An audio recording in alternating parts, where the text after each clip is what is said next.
Today we'll be reading Salmon Boy. This is a traditional story told up and down the Pacific Northwest coast. Today's version is from the Haida people. Long ago, among the Haida people, there was a boy who showed no respect for the salmon. Though the salmon meant life for the people, he was not respectful to the one his people called Swimmer. His parents told him to show gratitude and behave properly, but he did not listen. When fishing, he would step on the bodies of the salmon that were caught, and after eating, he carelessly threw the bones of the fish into the bushes. Others warned him that the spirits of the salmon were not pleased by such behavior, but he did not listen.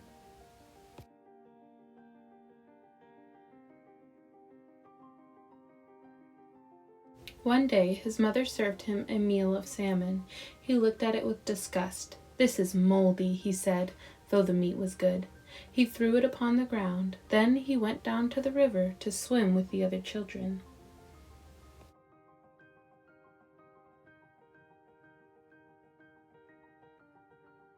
However, as he was swimming, a current caught him and pulled him away from the others. It swept him into the deepest water, and he could not swim strongly enough to escape it. He sank into the river and drowned.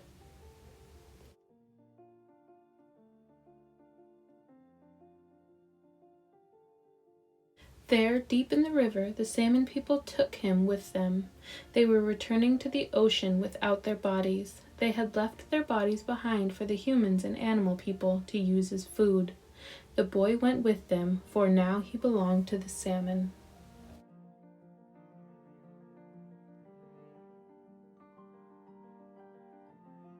When they reached their home in the ocean, they looked just like the human beings. Their village in the ocean looked much like his own home, and he could hear the sound of children playing in the stream which flowed behind the village. Now the salmon people began to teach him.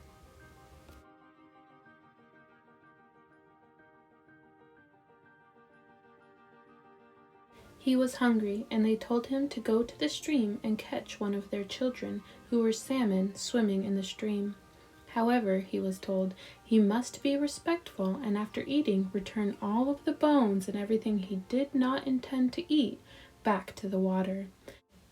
Then, he was told, their child would be able to come back to life. But if the bones were not returned to the water, the salmon child could not come back.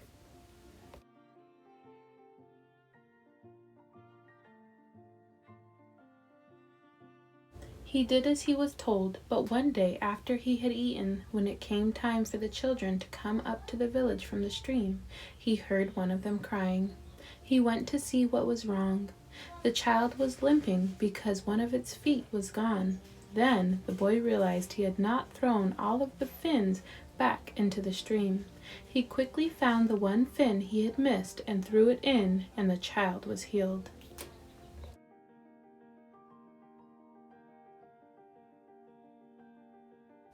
After he had spent the winter with the salmon people, it again was spring and time for them to return to the rivers. The boy swam with them, for he belonged to the salmon people now. When they swam past his village, his own mother caught him in her net. When she pulled him from the water, even though he was in the shape of a salmon, she saw his copper necklace he was wearing.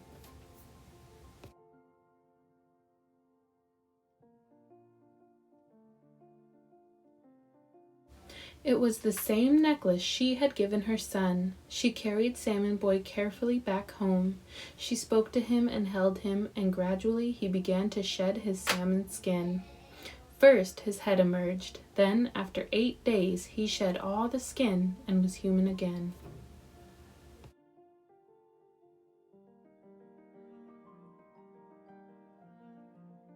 Salmon Boy taught the people all the things he had learned.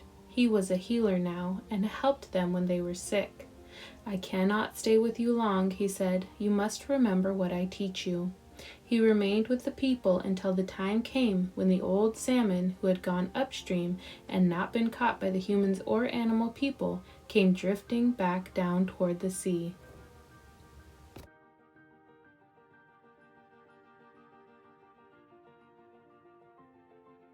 As Salmon Boy stood by the water, he saw a huge old salmon floating down toward him.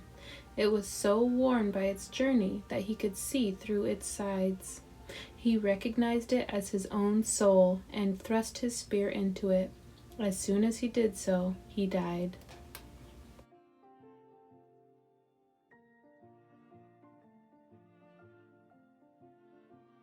Then the people of the village did as he had told them. They placed his body into the river. It circled 4 times and then sank, going back to his home in the ocean, back to the salmon people.